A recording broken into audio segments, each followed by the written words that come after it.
It's come down to maxing out. And what maxing out means is you do one more at least than you think you're capable of. So when you're done, whatever you're doing, whether it's at the gym or phone calls or meetings or in sports, one more shot, one more throw, one more swing of the golf club or the baseball bat, the separator is for the winners, they do one more. I'm addicted to one more. And so I want your mantra going forward to be one more. What does that look like if we're working out? That means when we're in the gym and we say, I'm going to do 5 sets of 10, I'm crazy. Like I'm a psycho because I want to win. I want to be somebody. I want to separate. I want to compete. And the way I do that isn't with my giftedness, because I wasn't born with a bunch of gifts. And I think gifts are crap. I think for the most part, gifted people struggle in life because things come easy to them. I like that things haven't come easy for me in my life. I like that I have natural talents in every area. And maybe you like that about you too. Maybe you've looked at yourself all your life and thought, man, I don't have that natural beauty or that natural talent or this gift for creativity or intellect or humor. I don't have any of those things. But what I got is I will outwork you. And so at the gym, one of the things I focus on, they say it's 5 sets of 10. When I'm at 10, I go one more, bam, 11. If I'm running on the treadmill and it's a 45-minute run, I never finish at 45. I always go one more minute, 46. If I'm at the office and I'm supposed to make 25 phone calls that day, when I'm at the end of the day, I always do one more.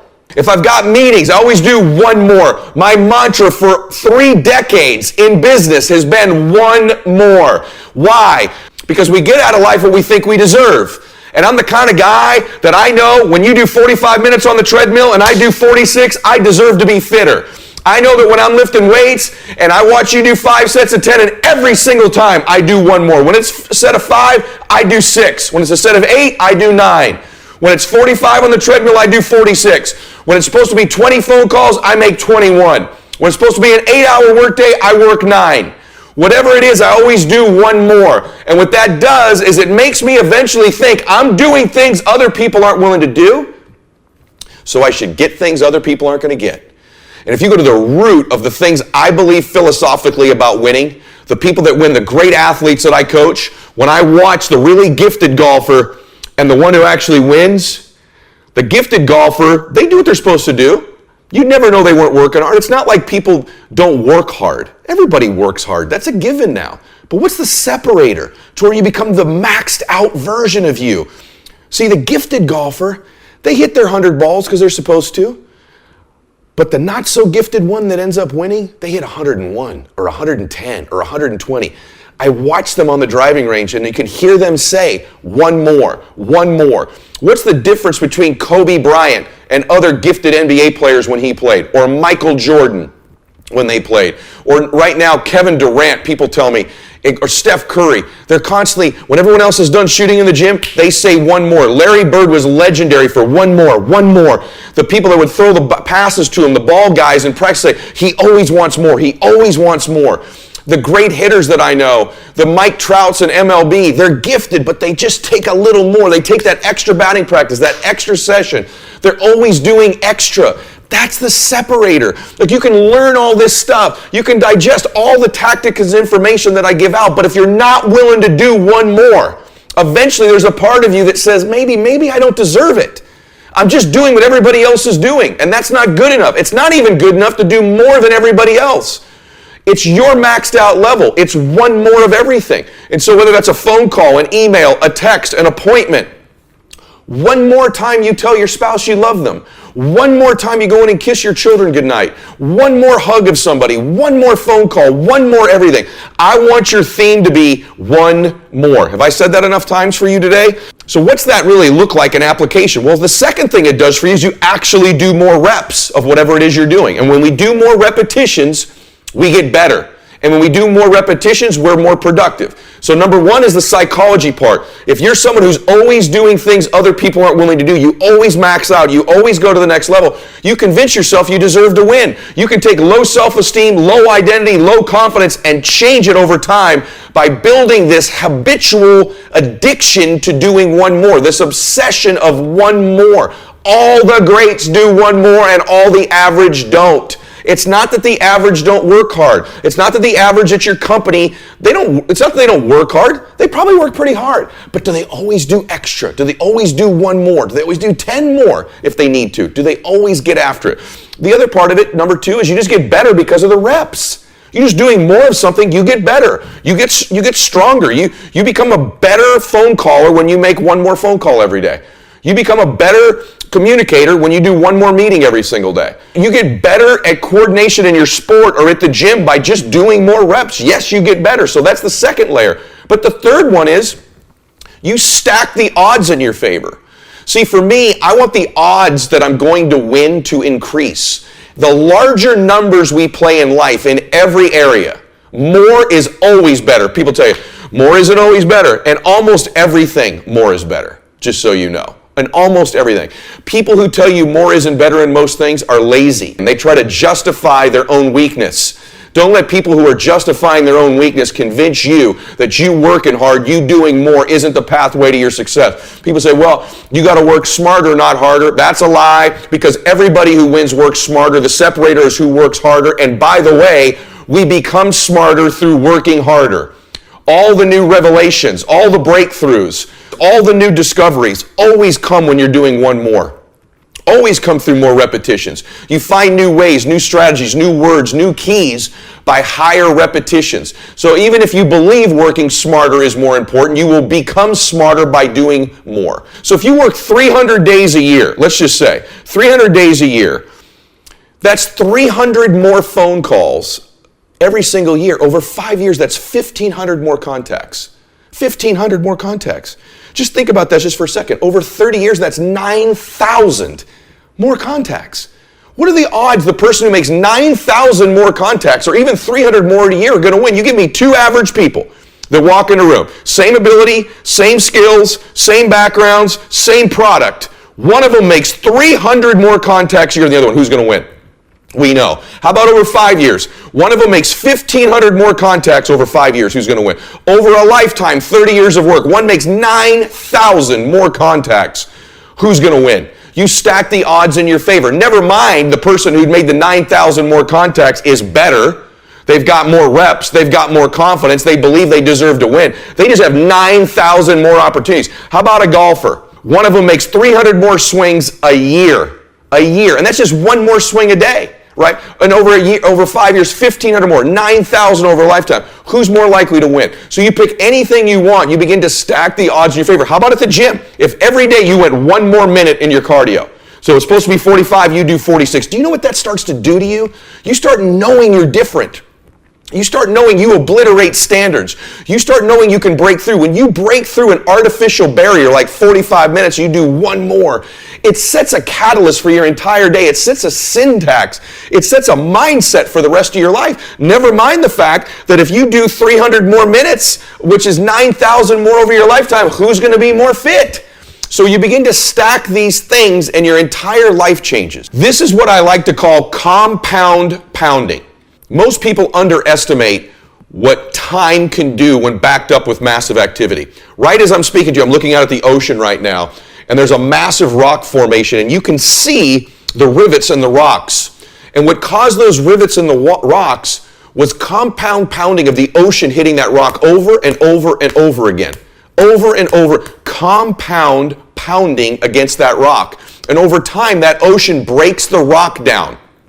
Over time, where you can see the breakdown in a rock that water does hitting it. Think about that over time. Not one time when the water hits it, not 2 times, not 5 times. When you add up years and years and years of that water hitting the rock, it breaks it down. And that's like getting through to your dream. You have to be like that water hitting the rock I'm staring at right now, that over time, that compound pounding breaks down the barriers, breaks down the obstacles, breaks down anything in your way of getting to your dream. So I'm sold out on all the strategies and tactics that I teach you. But what I believe in completely is the power of compound pounding. And here's the crazy thing about most people. They will give up on their dream before the compounding has been allowed to kick in. So they'll work at it and they'll work at it and they'll work at it and they don't see the breakthrough But what they don't understand is that rock was getting ready to break if you just keep pounding against it. But because most people don't see the evidence, see, if you watch that water hit that rock over one day, you're going to see no difference. 2 days, no difference. 5 days, no difference. Maybe even a year, there's no difference. Maybe even 5 years. But you have the compound pounding of every wave hitting that rock over and over again. There's an inevitability to the breakdown of the rock. That's true of your goals and dreams as well. There's an inevitability to success. It's not a matter of if, it's a matter of when we adopt one more, when we adopt compound pounding. Do you know the kind of confidence you begin to have when you just accept in your life that I am going to be relentless, I'm always going to do extra, and you accept the fact that all things break down over time. All the barriers will go away, all the obstacles will go away, everything in your way will go away if you keep after it over an extended period of time. Most people overestimate what they can do in a year. They do. They set up goals for a year and they overestimate where they're going to get to. And they dramatically underestimate what they can do in a decade. And the reason for that is most people don't understand the power of compound pounding. So I want you to accept today that you're going to be relentless, that you're going to keep coming, that you're like a dripping faucet. You're like those waves hitting the rock. Other people are going to get slowed down. Other people are going to take a break. Other people are going to flinch. Other people are going to cool it. Other people are going to believe they've made it. Or maybe some people are going to believe they can't make it. But you're going to be relentless. You're going to be repetitious. You may not be the fastest. You may not be the smartest. You may not be the strongest. You may not be the most beautiful. You may not have the most articulate thoughts and ideas in the world. But what you got is compound pounding. What you got is one more. And when they get weak, you just keep company. When they flinch, you blow their doors off. That's how you win in life, is you keep getting after it and keep getting after it until the job gets done. You show me somebody who can succeed. So a lot of people can be excited for a day. They can be excited for a month. Some people can be excited for a year or 2 or 3 years. But the winners, they stay excited as long as it takes to get the job done. They keep after it until the job gets done. They never stop. They're always after it. And that's where their strength comes from. That's where their confidence comes from, is knowing their capacity to keep coming at you, and that all your competition's going to get weak. They're going to get tired. They're going to surrender. They're going to give in. They're going to think they made it. They're going to take a break. They're going to cool it. And you just keep coming. It's just nature. Just like the nature of the ocean against that rock, it's just nature that you run down your dream, that you knock down your dream. I want you to implement all the things that I teach on Max Out, all the tactics, all the strategies, but more than anything, I want you to buy into the fact of an inevitability of you winning, that it's inevitable, that it might not be a year or 2 years or 3 years, but you're going to stay excited and you're going to keep doing one more until the job gets done. Today's message is very simple. You can win. You should win, and you will win. I want you to feel this. You will win if you just keep coming. You keep getting after it. You keep doing one more. You can control this. You can't control all the exterior things in your life, people's attitudes, how they treat you, who cancels on you, who changes their mind, who hates on you, who lets you down. But you can control this. You can always go 46 instead of 45. You can always go 11 instead of 10. You can always make the next phone call. Always do one more meeting. Always do one more. Always, always, always. And I promise you, you will knock down that rock that's in between you and your dream and make them come true. Today's really simple. You're going to knock down whatever that rock is that's in between you and your dream. You're going to keep after it. You're going to be relentless. You're not going to give in. You're going to be the person who stays excited until the entire job gets done, until that dream is real. And you know long term, all these other people, they're going to flinch, they're going to get weak, and you won't. You've adopted a max out mindset, and I want to remind you today to stay connected with me. I want you to win. Hope you can feel it today. I want to break it down to its most simple form, which is that you use nature to your advantage. You use the force of you, the force of effort, the force of sustained effort over an extended period of time to wear out the obstacles in front of you in your dream. I want you to feel the confidence.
that comes with it. I'm telling you, look at me, listen to me. You're going to do this. You're going to win if, and it's a big if you'll just adopt it. It ought to be written everywhere. One more, max out, everywhere you can put it. It's inevitable. It's not if anymore. It's just when. And I want to remind you of that. And another reminder is the max out 2-minute drill. I'm trying to stay so connected with you. I want to know what you're going through. I want to know what your issues are, your thoughts, your hopes, your aspirations, your dreams, so that I can help you with the right material, the right tactics, the right inspiration. So every day on Instagram, we run the max out 2-minute drill. And it's very simple. Here's what winners get, by the way. The winners of the max out 2-minute drill win coaching calls with me, with my guests, tickets to see me speak, copies of my book, max out gear. There's some going forward now in a few weeks that are riding on my jet with me, doing their coaching call live on my jet. There's so many great things that you can win, and there's 3 ways to win that prize. When I make a post in my main feed on Instagram, you just make a comment within the first 2 minutes, and not just hashtag max out. Make a comment in the first 2 minutes. We pick a winner every day who just makes a comment in the first 2 minutes, and we usually extend it to about 5 minutes. Number 2, make a comment on...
other people's comments. So after you've left your comment on a few other people's comments. I'm going to begin to reward people who connect and collaborate, because I want you doing that with each other in the community. So make a comment on someone else's comment. And third, if you miss the first 2 to 5 minutes, that's not a problem.